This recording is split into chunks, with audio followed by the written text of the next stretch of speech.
petit peu ce qu'on exprime, hein. Il y a pas un extrême à l'autre, hein. Les deux sont aussi importants l'un que l'autre.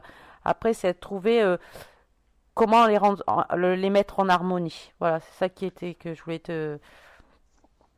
Mais c'est fou parce que ça fait depuis quand même maintenant quelques années que je donne des stages, des conférences, mais plus j'avance, plus je constate une chose, c'est que quand tout le monde, et j'ai constaté beaucoup dans des plus longs stages, c'est qu'à un moment donné, on arrive à un stade que les gens, tout d'un coup, ils disent, voilà, je vais te montrer cette partie-là de moi qui est en colère, ou pleurer, ou tout ça. On n'a plus une image de quelque chose de négatif. Mais comme c'est vécu en conscience, librement, l'énergie se transforme tout de suite. Donc, j'ai dit, on va même faire un essai fou.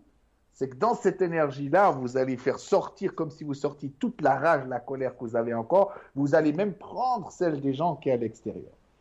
Et au bout du compte, la même chose, la même énergie vécue différemment fait qu'elle n'est plus négative. Tout Elle est à fait. vécue en conscience, donc même ça peut être amusant. Ce qu'on arrive à voir, que des fois, des enfants, ils arrivent à faire les monstres comme ça, on arrive à faire que c'est drôle, mais on sent que ça fait peur parce qu'on sent qu'elle a rage. Donc, selon comment ça va être vécu et en conscience, avec le regard qu'on a, même l'énergie qui paraît être la plus terrifiante, tout d'un coup, elle se transforme. Mm. Donc, du coup, avant même d'avoir tout transmuté, comme les gens aiment si bien le dire, même avant, c'est que sur l'instant, on est capable réellement, mais en concret, hein, pas juste penser un peu aux choses, à transformer cette énergie. Et je pense que, puisqu'on parlait vraiment de contact avec les guides, je pense que les guides, si on. Moi, je dis, il faut se laisser un peu faire, laisser travailler par eux, d'accord? Parce que ça va nous transformer profondément leur présence, leur contact. Ça va me faire travailler mes émotions. Hein, par exemple, quand j'ai un guide qui, au départ, j'ai une énergie que j'aimais pas du tout parce qu'elle était tellement présent et très masculine comme énergie, en tout cas ce que j'avais besoin à l'époque, a fait que eh ben, ça m'a fait remonter des émotions les plus terrifiantes, quoi. Et je me dis, bon, d'accord. Au départ, ça m'a un peu déstabilisé, mais avec le temps, j'ai compris, j'ai dit, ok, laisse-toi faire un peu. C'est comme, je sais pas, je suis en dessous d'une cascade, on laisse l'eau venir sur nous, on se laisse faire à un moment donné pour que le changement s'opère. Mais Mm. ce changement va s'opérer pas dans notre tête, mais entièrement dans mon corps. Des fois, ça va me faire mal, des fois, ça va me faire pleurer. Tout Donc, à je vais fait. vivre des choses et peu à peu, mon énergie va changer et je vais avoir aussi plus conscience des parties de moi, de mes besoins, de ce qui est malade, de comment il fait mon ego. Mais c'est pour ça qu'on n'aime pas ce contact, on est très intellectuel. On aime les grands messages. Allez, la Bible en 3 volumes, ça on aime beaucoup. Mais d'être dans cette expérience où la transformation se fait parce qu'on est en contact avec un être qui est plus vaste, hein, dans une conscience plus vaste que la nôtre, forcément, ça va nous transformer jusqu'au niveau cellulaire. Mais comme je dis, beaucoup de gens pensent toujours que ça vient avec le langage. Le langage, les mots qu'on utilise, c'est une petite partie de l'équation, c'est une toute petite partie, d'accord? Mais nous, on a cette intime conviction que dès qu'on est dans le langage, ça c'est le summum de la création. Mais je pense que vraiment dans les mondes spirituels, non seulement on est bien au-delà de la télépathie, c'est de la communion, c'est que si on veut comprendre l'autre, on va fusionner avec l'autre, comme ça on sait ce que c'est. Sinon, c'est que des mots, pour d'autres mots, de plus en plus scientifiques, de plus en plus Tout à fait. élaborés, mais qui ne vont pas faire que on loupe souvent l'expérience à cause de ça. D'ailleurs, il y a toute une philosophie qui est là-dessus. Ah, vos pensées, vos pensées, vos pensées. Mais comme je dis, je peux Cesser penser de longtemps. penser et vibrer, quoi. Ressentir. Voilà, je veux dire, il faut cesser de penser la vie, il faut la vivre, il faut être Tout dedans. à fait. Voilà. Et à un moment donné, les pensées. Alors, c'est pas qu'il faut mettre de côté, mais on fait un culte aux pensées comme, voilà, il suffit que je pense tous les jours que je suis un être d'amour, que c'est résolu. C'est dans les actes, c'est avec mon corps, ma voix, avec mes émotions que je vais voir.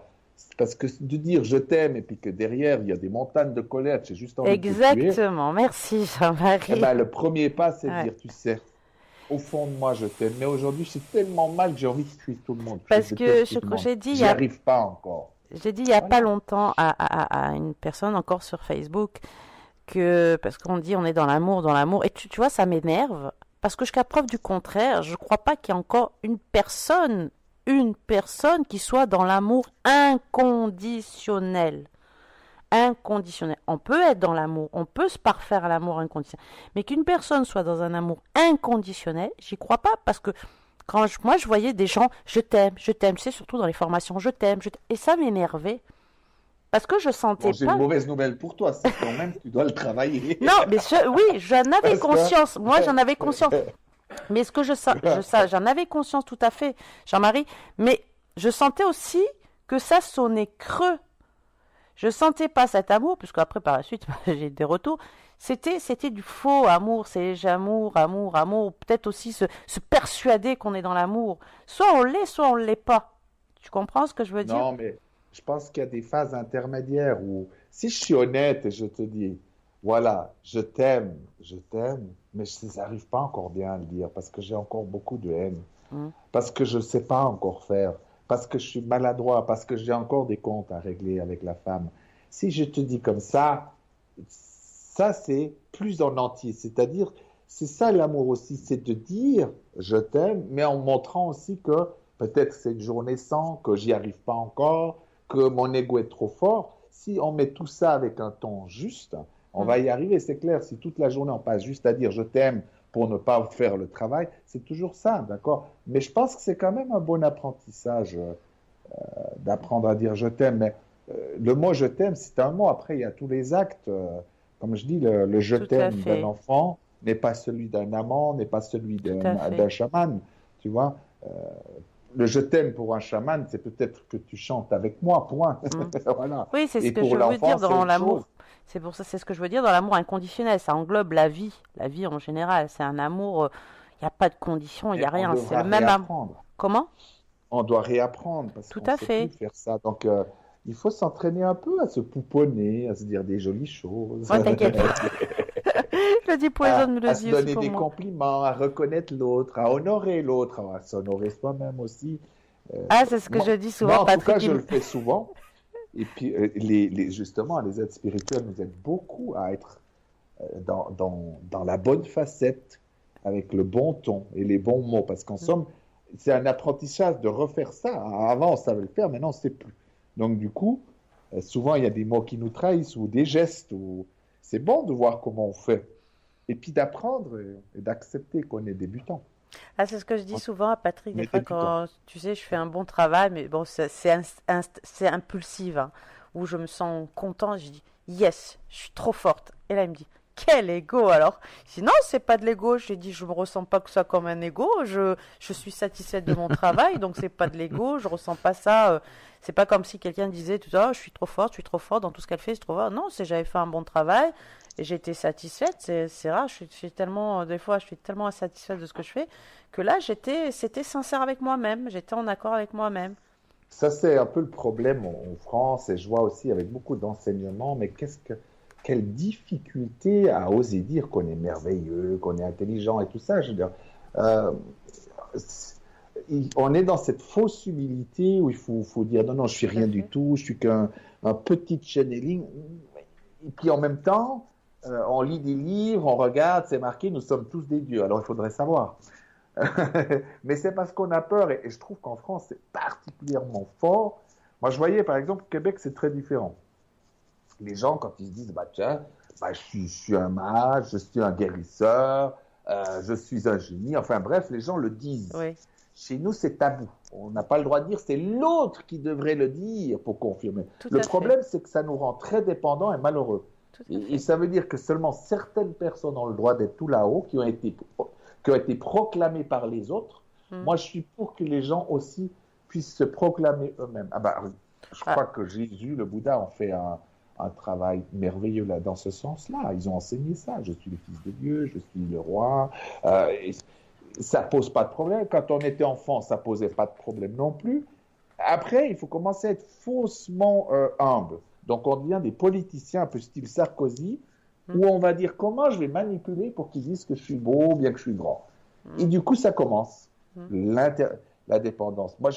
On est des êtres divins, donc forcément qu'on est des êtres merveilleux, Tout à fait. extraordinaires. Donc, il n'y a pas de raison qu'on n'ose pas dire que je suis merveilleux ou tout ça. Alors, c'est clair, si vous passez toute votre journée à dire ça sans arrêt parce Hmm, que vous êtes en manque de reconnaissance, il y a un travail à faire. hmm.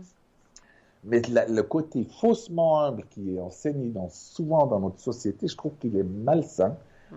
Et je peux le voir, parce que mes yeux de médium me permettent de voir aussi ce que les gens font dans leurs facettes et avec leur ego. Et je peux voir que ceux qui prônent justement cette humilité passent dans leurs actions, mais à un tel niveau, ils ne peuvent même pas se rendre compte que tout est basé juste pour avoir les compliments par les gens qui veulent. Donc, on engage une journaliste qui va poser des questions qui fait que j'ai vu des trucs où je me dis, bon, on va prendre...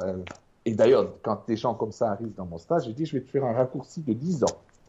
Et si tu venais dire tout ce que tu veux là, et tout ce que tu es en train d'essayer de me faire comprendre, et que tu uses des journées entières à manipuler ton entourage, ben, si tu venais là au milieu pour dire que tu es proche du génie et que tu as vraiment une intelligence incroyable. La personne, elle pleure, hein, des fois.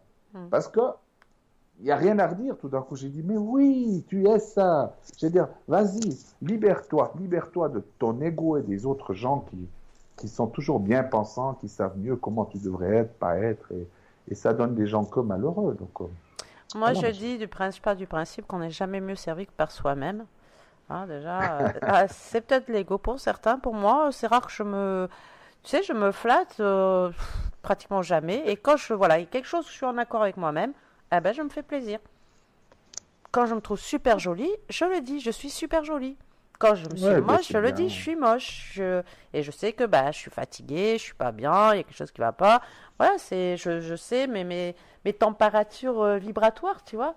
Quand je suis en hausse, quand je suis en bas, voilà, mais c'est vrai, personne ne peut d'oser parler de ce qu'on vit, de ce qu'on est, parce qu'il y a des gens qui parlent jamais à partir de ce qu'ils sont. Tu vas dire, ouais, aujourd'hui je suis pas bien, mauvaise nuit, voilà ce qui me travaille. Et on passe à autre chose aussi. Mais il y a des gens, on ne va jamais là-dedans. On a l'impression qu'ils sont toujours bien. Dans un extase éthérée du quotidien, je me dis, bien sûr. Exact. Ah oui, t'en as comme ça. En revenant Alors, un petit peu... c'est un peu difficile. Tout à fait. En revenant justement à comment entrer en contact avec les êtres spirituels, je voulais aussi te poser, est-ce que quand tu as ce contact, est-ce qu'il t'arrive d'avoir de la clairaudience, de voir les énergies, de les voir, de voir... tu disais tout à l'heure aussi que tu pouvais savoir un petit peu qui avait auprès de toi, sans citer de nom bien sûr, mais bon, est-ce que ça t'est arrivé Alors, il y a plusieurs versions. Il y a celle où quand j'étais vraiment enfant, jusqu'à 6 ans, 7 ans maximum, je les voyais vraiment très clairement.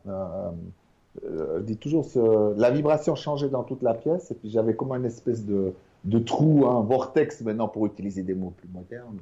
Et puis je voyais des êtres qui me parlaient là au travers, que j'estimais pas être des guides. Hein. Pour moi, c'était mes amis qui étaient là, c'était ma joie. Après, avec le temps, la vision visuelle ici a disparu pour laisser place plus à l'intérieur. Je capte aussi extrêmement bien les vibrations précisément, donc des présences, tout ça, avec cette vision intérieure. Et il y avait aussi... il y avait plusieurs perceptions comme ça. Après, avec le temps, maintenant, avec les années de travail aussi, par exemple dans les stages, là, je vois beaucoup mieux. Je les vois, pas toujours, mais souvent, sur les gens, à côté des gens, je peux voir la couleur, je peux voir le changement d'énergie aussi de chacun de ces guides. J'entends, mais pas tout le temps non plus. Il y a plusieurs oreilles. Hein.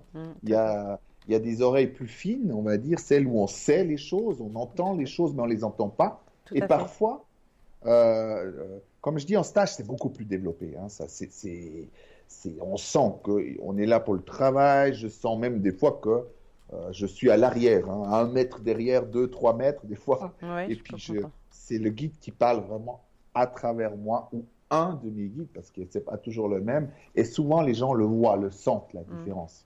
D'accord ? Donc, du coup, le balai est déjà là. Donc, en stage, c'est un peu différent.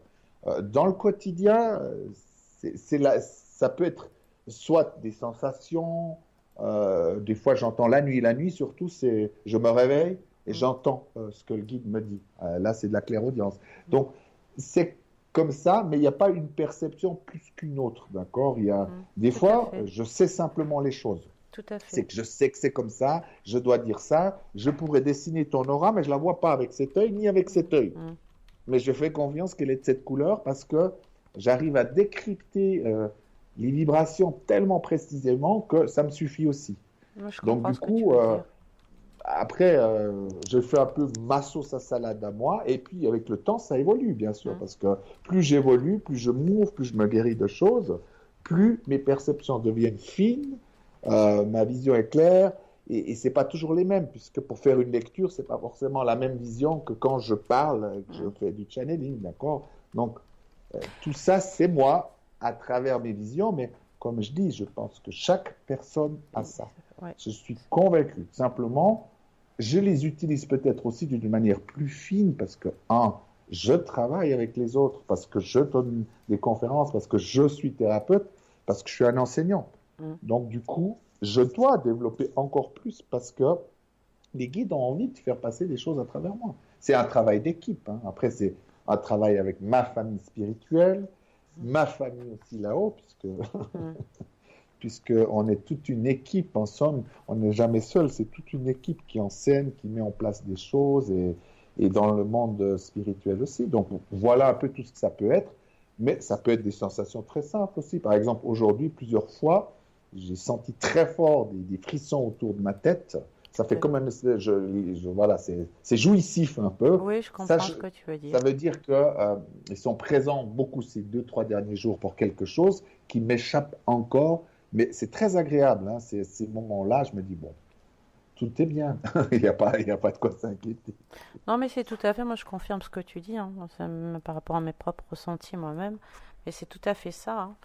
Mais bon, après, comme je disais, après c'est des phases, hein, enfin ce qui me concerne, c'est des phases où j'ai traversé, je sais pas si je t'en avais parlé l'année dernière, où j'ai entendu, j'ai eu plein de choses, hein. J'étais passeuse d'âme, je m'y attendais pas, j'ai eu cette clairaudience, hein, très forte, hein. J'étais seule dans une pièce, toute seule, il n'y avait pas de bruit, il n'y avait rien aux alentours, rien, rien. Et j'étais partie en méditation et là je suis partie très très loin et d'un coup j'entendais plein de gens qui parlaient des voix, des voix, des voix. Et je sais pas, comme si on me dit non, t'arrêtes pas, continue, continue. Tu sais, je sentais vraiment l'énergie d'une violence, quand je dis violence, mais tellement présente et forte. Et d'un coup j'entends, puis j'ai ma tête en feu, hein, et j'entends on est là, mais tellement, comme s'il y avait des personnes dans la pièce qui me parlaient, mais tellement. Et là je suis tombée. Quand je dis tomber, hein, ça m'a fait un tel choc que je suis retombée, comme si, tu sais, j'étais en lévitation et que je suis retombée. Et là, ça a été, waouh. Depuis, j'ai jamais, enfin, j'ai pas encore, j'ai pu renouveler l'expérience, mais je les ressens. Voilà, je les ressens quand je suis avant le soin, je fais toujours une petite méditation assez courte, mais je suis plus dans, comme je te dis, dans le son. Et là, je les ressens. Je les ressens, j'arrive pas à savoir qui, quoi. Je sais que j'invoque beaucoup les archanges, mes guides spirituels, quelquefois les maîtres ascensionnés, enfin tout ce que je... Voilà, depuis petite, je suis comme ça, j'invoque pratiquement tout le monde. Et là, c'est vrai que souvent, en fonction des personnes aussi que j'ai, comme tu dis, soit c'est très très fort, c'est très puissant, soit d'autres c'est moindre. Voilà, et je ressens les vibrations, on me montre des flashs, des visions, j'en comprends. Certains, j'arrive à comprendre ce qu'on veut me dire à travers les visions, les flashs par rapport à la personne. D'autres, un peu plus difficilement. Souvent, on me montre aussi des choses du passé, hein, antérieur de la personne. Mais c'est vrai, comme tu dis, c'est pas encore quelque chose de très, très net et précis. Voilà. Et puis souvent, je sens aussi que c'est pas des êtres enfin, des êtres célestes. Certains pour me guider, puisque je demande souvent assistance, mais souvent je sens que c'est aussi des êtres célestes qui viennent pour la personne, qui sont près d'elle. Ah, comme je dis, il y a beaucoup de sortes d'êtres célestes. Il y a beaucoup de plans, hein, Mm. beaucoup de plans de conscience, champs de conscience, où des êtres divers résident, on va Mm. dire, et puis peuvent en même temps aussi voyager à travers ces plans, à travers ces dimensions. Donc voilà, ça donne une palette assez large. Et puis c'est vrai que de toute façon, dès le moment où on a un rôle public avec toutes ces palettes, forcément, quand on aura une équipe supplémentaire pour nous aider, si je fais de la guérison. Moi, je vois, quand je fais de la transguérison, il y a un monde, c'est incroyable le nombre d'êtres spirituels qu'il y a autour, plus diverses dimensions, hein, parce qu'il y a diverses couches, on va dire, tout d'un coup, on voit bien, et on va dire un peu les êtres qui ont déjà fait ce passage sur Terre, il y en a beaucoup, hein, comme ils se disent toujours, hein, on est un millier de mille, donc on n'est pas juste à 12 ou 13 personnes, là, c'est une vision aussi très réductrice de certains mondes. Après, il y a des mondes plus proches que entre nos créations, on va dire le monde des ancêtres, donc entre notre création et le monde spirituel. Il y a ce qu'on appelle les anges aussi, qui sont des êtres qui nous aident, mais que nous avons créés à partir de la totalité de nos âmes. Donc ça, j'avais expliqué aussi un jour. Ça surprend beaucoup les gens. C'est qu'on a créé des êtres, en somme, quand on a créé le bas astral, donc c'est le bas astral autour de la Terre, en somme, c'est toutes nos pensées négatives, nos projets fous, les émotions toxiques, les gens qui errent, enfin, tout ce monde merveilleux qu'on a créé là autour, qu'on appelle Hadès, Enfer, ensemble, c'est un monde que nous avons créé. Et on a cette responsabilité aussi, avec notre travail, de diminuer peu à peu cette Terre. Donc, du coup, on a dû créer des êtres qui vibrent à des fréquences autres que les guides pour être plus proches de nous dans des choses précises, d'accord? Donc, du coup, le projet Terre est vaste et on peut être en communication avec beaucoup d'êtres, sans compter, là je parle encore de ce qui est proche, après il y a d'autres dimensions plus lointaines ou encore ce qu'on appelle des entités extraterrestres, enfin il y a énormément de choses avec qui vous pouvez communiquer, mais la problématique c'est pas de communiquer avec eux, à mon avis, c'est justement de faire le travail pour bien communiquer, pour être en contact vraiment avec les êtres et d'essayer d'être le plus proche possible de ce qu'ils ont comme mission eux, et pas juste... Parce que si on ne voit pas, par exemple, qu'on a besoin de prendre encore énormément de pouvoir sur les gens, du coup, nos mots vont commencer à se transformer. Hein, on voit bien ça, moi j'appelle ça les médiums qui étaient les grands prophètes. C'est que tout d'un coup, on voit bien, c'est des gens qui sont dans un Dieu de peur. Et c'est clair que comme ça, on règne sur des peuples en disant si vous obéissez pas, bref, Oui, tout à on fait. voit bien. Donc, à mon avis, les prophètes tels qu'on les voit, ils font plus peur qu'autre chose dans la Bible et ils sont plutôt menaçants et écrasants que des prophètes lumineux et tout ça. Donc, ça Oh, montre t'en bien. avais un qui était lumineux, hein. Oui, il y en a quand même. Joseph était un... Moi, c'est mon préféré, hein. C'est l'histoire que j'adore, le prophète Joseph. Non, mais quand même, Ouais. il y a quand même à redire là-dessus parce qu'il y a beaucoup de choses qui sont quand même c'est très tempéré. Bien sûr qu'il y a des lumineux, mais en même temps, ça n'empêche pas que si j'ai des croyances qui vont dans tel et tel sens, d'accord, ben, c'est comme par exemple, j'ai vu, on parle de Marie, mais je pose des questions, dire, mais pensez-vous que l'âme qui s'appelle Marie va utiliser le nom vraiment de Marie pour se manifester sur des milliers de vies qu'elle a eues? Bah non, Non. Oui, Bah, non, mais c'était juste une question, c'est pas pour dire oui, non, c'est déjà pour se poser la question, dire, mais voilà, après, c'est clair, moi je vois il y a ce que j'appelle moi des énergies cosmiques qui sont proches, moi j'appelle ça des mères divines, des mères cosmiques, tout à d'ailleurs fait. je sens quand je suis en stage. Après, on peut donner le nom qu'on veut, mais si je suis dans cette croyance, ces envies-là, forcément, même le guide va faire un contrat avec moi en disant, bon, tu as besoin d'être reconnu aussi parce que tu es une belle lumière, mais tu n'oses pas le faire tout seul. Ouais. Ou pas assez. Donc, du coup, on va donner un nom, parce que l'énergie, c'est dans cette énergie-là, hein, Mère divine, Marie, mais ça peut être tout à fait autre chose aussi, parce qu'il y a d'autres noms. Mais en réalité, ça peut être aussi même n'importe quel être spirituel qui peut se transformer et être dans cette énergie. Mais il y a des spécialistes aussi, d'accord? Donc, du coup, moi, je vois à un moment donné, je sais que c'est cette énergie qui est là, par exemple des mères divines, pour faire moi j'appelle ça un peu du pouponnage, pour qu'on sente cet amour infini qui est là. Après, on peut donner des noms, mais je suis persuadé à un moment donné, moi je vois, c'est pas qu'on n'ose pas donner de nom, mais le fait est, c'est que, je veux dire, on appelle plutôt tout le temps, hein, on a une tendance à être dans ce qui est judéo-chrétien ou ce qui est bouddhiste. Maintenant, si je dis mon guide s'appelle Pouf, personne va venir me regarder. Ouais, voilà, exactement. Et j'aurai aucun succès. Et en Tout plus, à les gens fait. ils disent, ouais, mais c'est quoi Jean-Marie? Il dit être un bon médium. Et puis en réalité, il canalise Pouf.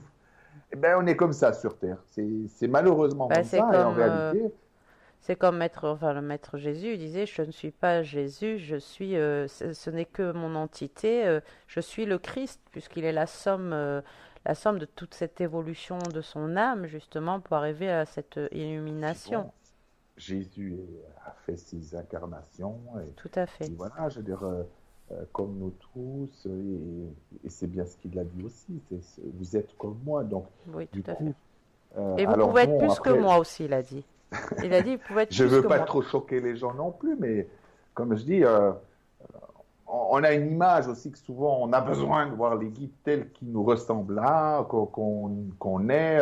On aime bien ces posters comme ça. J'ai dit, mais c'est parce qu'on est tellement sécurisé, d'accord? Mais dans l'absolu, un guide pourrait très bien ressembler à une vache ou à un nuage, Mm. autant que les posters qu'on a. Donc, on est en tant qu'être humain encore beaucoup dans des croyances, on a besoin d'être sécurisé parce que si on voit quelque chose qui est comme nous, on se sent.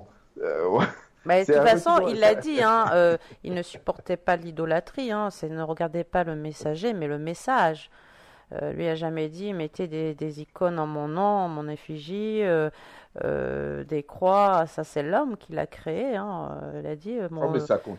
voilà, son temple, il est partout. Il disait, vous me C'est trouvez, malheureusement pas. oui, il dit, vous me trouvez sous un rocher ou sous un morceau de bois. Je suis de partout. Je suis de l'énergie, quoi. C'est ce qu'il essayait de faire comprendre. Je pense que c'est bien d'amener quelques petites choses du passé, mais on peut tourner la page et créer vraiment du nouveau. Donc le fait Tout de à vouloir à fait. tout prix amener tout ce qui vient du passé et d'en faire presque une nouvelle religion, où tout ça montre nouveau, comment dire, déjà on prend souvent beaucoup de pouvoir en faisant ça, mais il y a assez de choses à créer, je veux dire. Tout à Alors, fait. c'est pas pour renier le passé a apporté son expérience. C'est des expériences. Et on peut prendre certaines choses qui ont été bonnes, mais ça s'arrête là. Je vois que on est là aussi encore dans des cultes. On est dans les acquis. Voilà, je pas. Dans les cultes, là, voilà, on veut refaire ci, les Mayas, les Essénéens, Oui, ben on les tourne en Égyptiens. boucle. Je veux Hein, dire, le fait est, c'est que si on regarde au fond de nous, aucune de ces civilisations n'a résisté. Hmm, Parce que, en somme, au bout du compte, c'est quand même l'ego qui a été triomphant. tout à Donc, fait, je pense certainement que l'univers a assez à nous offrir pour faire de nouvelles choses, tout à fait. sans renier le passé, mais sans non plus que ça prenne nouveau. Moi, je vois, c'est énorme. C'est comme je dis, de toute façon, même si on a vécu à cette époque-là, ça n'avait rien changé, c'est de ramener tout ça. Justement, en parlant de, Ça ne va pas nous rendre meilleurs, ou plus grands, ou plus beaux. C'est bien au contraire. Ça nous rend prisonniers de l'ego, de la souffrance et des dépendances. tout à fait. Déjà, je saute sur le mot dépendance. Aujourd'hui, j'ai pu remarquer, hein, à travers nos propres émissions ou d'autres émissions que je vois sur Facebook ou ailleurs, d'autres radios. Aujourd'hui, il y a un engouement particulièrement sur tout ce qui est transcommunication des défunts. Tu vois, les défunts, les gens veulent tous communiquer avec leurs défunts, savoir tout sur leurs défunts. Ou aussi, comme je te disais, voilà, communiquer avec nos guides et tout en oubliant, voilà, comme tu dis, ce travail intérieur, ce chemin de vie qui nous attend, puisqu'on l'a choisi, ce chemin de vie. Et on oublie ça pour aller vers.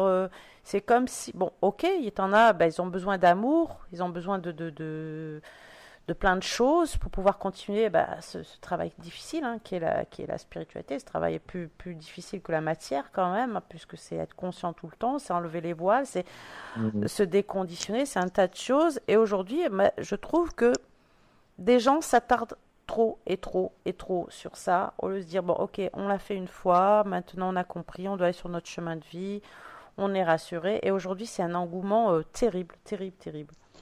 Mais bon, étant donné que j'ai fait ce parcours aussi, moi je vois ce qu'on appelle vraiment un travail sur soi, en profondeur, où on ose aller dedans. C'est pas facile. Donc, moi, j'aurais jamais été prêt. Il fallait d'abord que je vois, que je rencontre des gens un peu comme moi, que j'expérimente un peu des choses techniques d'abord, ressentir les énergies, quelques coïncidences assez troublantes. Et à un moment donné, je pense que quand j'étais suffisamment prêt, j'ai pu aller un peu plus loin parce que je dois dire que c'est pas évident de se rencontrer. Donc, du coup, oui, c'est vrai, l'idéal, c'est de pouvoir si on parle de médiumnité, de contact avec les guides, c'est de faire le travail de la médecine holistique, c'est de faire le travail de, on va dire presque psychologique, la psychothérapie, Mm. en incluant bien sûr le monde spirituel avec tout ça. Et ça serait l'idéal. Mm. Et de plus en plus de gens le font. Hein. Moi, je vois dans les gens des jeunes générations,